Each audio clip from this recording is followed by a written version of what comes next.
Okay, thanks very much, Claire, and apologies for throwing you off by sitting, swapping around. Yeah, as you say, my name's Jane Brown, and I work here at National Records of Scotland, but I'm not here to talk to you today about National Records of Scotland. I'm here representing the Archives and Records Association, and I'm going to talk about continuing professional development and the Archives and Records Association. So I'm going to give you a wee bit of an insight into the work that's actually going on at the moment within ARA. I'll use the sort of abbreviation ARA throughout. So work is ongoing at the moment in basically revamping completely what ARA provides to its members in the way of support for continuing professional development. And I'll tell you a bit about how this is currently being piloted within ARA. Okay, so what does the new offer look like? Can you say, what was the old offer? If I can get this pointer to work, the old offer, or what is currently offered by the Archives and Records Association, basically sits in this centre part of this current diagram here. So it centres around what we say archives registration. So people sort of can come along after they've been through one of the formal courses, they've done a qualification, they do a bit of post-qualification experience, gain sort of experience, write that up and apply for registration. So basically that's the point here that we're providing just now. So it's a sort of 3 to 5 years post-qualification, and then after that or before that there wasn't really anything that was being provided. So what the new offer is intended to do is intended to start pre-qualification over here with the foundation level. So that's intended for people who perhaps work in archives as archive assistants or as volunteers. It's also intended for people who are currently on a distance learning course or a full-time sort of archive or information management course. It's the overall scheme runs all the way through, so it provides something from early career through a formal qualification into registration, revalidation and ongoing. So there should be a little arrow that goes round and round in here, and there's a final level of achievement which is going to be provided through a fellowship scheme.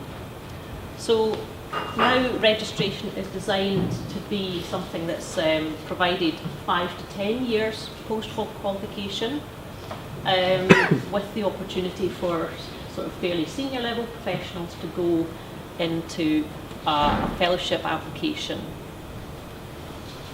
Something that I'll go on to, I'll say more about all of these as I go through, but something that I'll just sort of throw in here just now is this part here, which hasn't existed before within the ARA CPD framework, and that is the revalidation. At each point, if you have achieved one of these there's 3 fixed points of assessment. If you've achieved one of those 3, you don't just stay there, you don't just rest on your laurels, you're not allowed to do that. There is a revalidation, so that will happen every 5 years. So if you achieve registration, foundation or fellowship, you have to keep with the ongoing CPD. So it's something that's really quite intentional within the new CPD scheme, is that there is this revalidation, this ongoing commitment to CPD. And although the CPD scheme is optional for our members, you don't absolutely have to do this. If you do go down this road and go onto this sort of these milestones here, revalidation is compulsory. Okay. So what does the CPD offer look like in a wee bit more detail? I'm not going to go through all the competencies. It is there's a competency-based framework that sits behind this. CPD offer is basically built around that competency framework, and there are currently around about 39 competencies in that framework. They're grouped into 3 work areas for organisation, process and user. And again, I'll explain a bit more about what that means as we go on. There are 5 levels of criteria that are used to assess how you're progressing through the competency framework, and those move through from novice to expert. And as I said on the previous slide, there are 3 types of CPD achievement that you can go forward for assessment at foundation, at registration and at fellowship levels. Those provide a point of external validation for your CPD to show, yes, you have actually achieved those levels and you have actually put forward evidence for achievement of competencies at the different required levels. So a wee bit more getting into the detail. Something that we were very conscious of when developing this framework was that we wanted something that wasn't just for archivists. And I'm sure that, talking to the audience that I'm talking to, that will probably come as quite a relief to you. We wanted something that would cover sort of people who are working in libraries, museums, records management, and so on as well. So there's a fairly generic organisational section in the framework, which covers things like governance and planning, monitoring and evaluation, and personal development. So I would imagine that fairly much everyone in this room can think of things that they do on a day-to-day basis that would fit within those sort of descriptors. Process is possibly where we get a bit more specific. So there are sections, the competencies, which cover processing and managing current and semi-current records, which is obviously something that would be of great interest to people who are managing information, records managers, people who are managing digital information, and then we go on to processing, managing archival records and conserving archives, because we are also trying to encompass the conservation side of things as well. And there's the third part is getting engagement with users and stakeholders. We've heard a lot about how you interact with users, stakeholders, get information about how processes work. This is to get understanding of how your services, your provision actually does deliver for your stakeholders and users. What I'll say now is please do have a look at the ARA website, which is www.archives.org.uk, and that will show you what all the competencies are at the moment. Okay, I won't talk you through the whole slide. I understand that you're going to get these sort of available on a website. So this just takes you through sort of the levels from novice through to sort of proficient and the sort of the expert authoritative. So we're looking through levels 1 and 2 would be things that would be assessed at foundation level. 3 and 4 are 2, 3 and 4 are things which are more for registration level, and 4 and 5 are the things that we'd be expecting to look at for the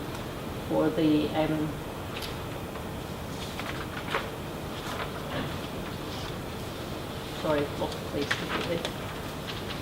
For the fellowship level. Foundation, just a wee bit more detail, because I said these are things that are actually being developed at the moment, so they're not things that you can actually go forward for at the moment.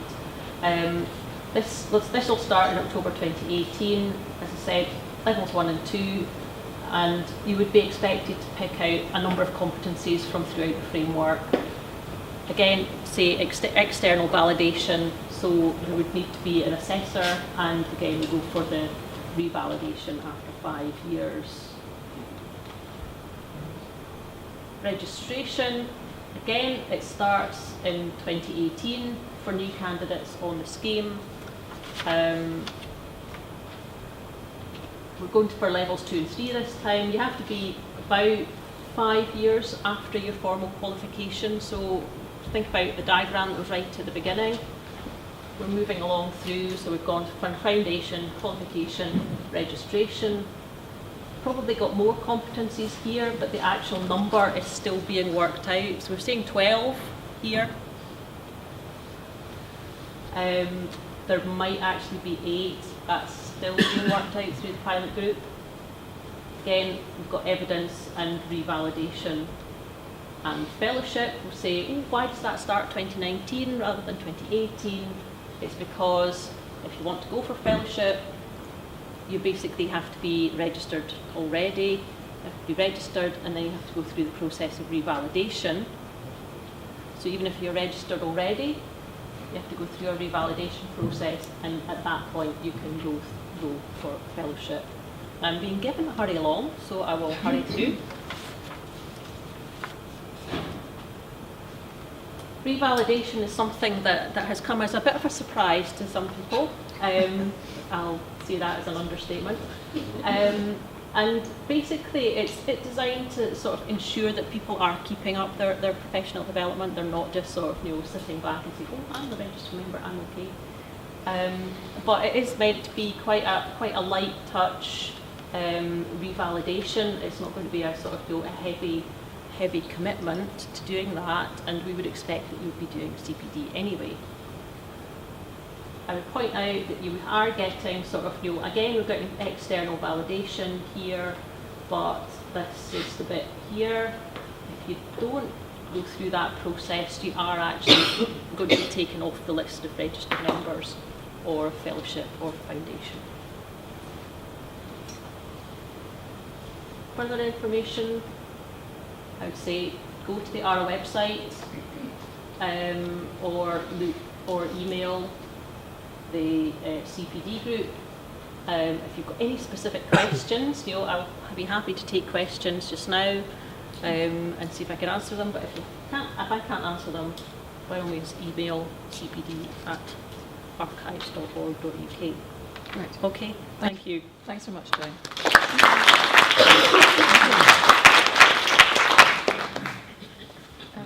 Does anybody have any questions for Jane at this point? Yes? Jane, Yes. what is the entry level for registration? Because you mentioned qualification in the first slide, but then Yes. later on you said it wasn't necessarily in the archivist. So, Yeah, I think that it's sort of it will need to be looked at what the sort of the qualification will actually be, because we're sort of thinking about we're sort of trying to get away from thinking about just archivists, but it's what qualifications actually fit into that category. So I think we'll have to be fairly broad-minded about that, but bear in mind that the professional body is the Archives and Records Association that is sort of running this. So although there'll be a wide range, it's one of these things that will come out through the sort of the pilot group and sort of testing these things as to how it will actually work. So there is going to be a bit of a watch this space in everything that I've been saying. We're pretty firm that it's not completely set. Yeah. Vicky had a question and there was one. Sorry, yeah, Jenny. So yeah, my question is just to ask, is there like an approximate timescale for the foundation side of things for each of the levels to completion? You mean if to start process of For each of sort the of levels, applying? the foundation level, qualification, etc. What are the timescales for like completing one of those levels? Is there? there's not a formal time scale as such that's been set yet, but what is being sort of considered fairly strongly is that if you've got valid, some evidence of a competency that you've achieved at a particular level, that would be valid for 5 years. So if you're working towards something that, certainly at foundation level, we'd be looking at sort of, your evidence would be valid for 5 years. So that sort of gives maybe a maximum sort of time scale there. Does that sort of answer your question? The time scales for some of the other levels might be longer than that, because I think that for fellowship it might be sort of 5 to 10 years that your evidence would be valid. Jenny, just briefly, please. Just to be clear, so under the new scheme, if you want to do your fellowship and you're already registered, you have to have your registration revalidated. If you are currently registered and you're not fussed about the fellowship, do you still need to revalidate your registration every 5 years? Okay. That was a relatively easy one, but that would be the surprise element. that is the surprise element. Yes, if you want to keep the registry, status as registered member, you would have to still go through the revalidation process every 5 years. Thanks very much for joining us. Very helpful. Thank you again.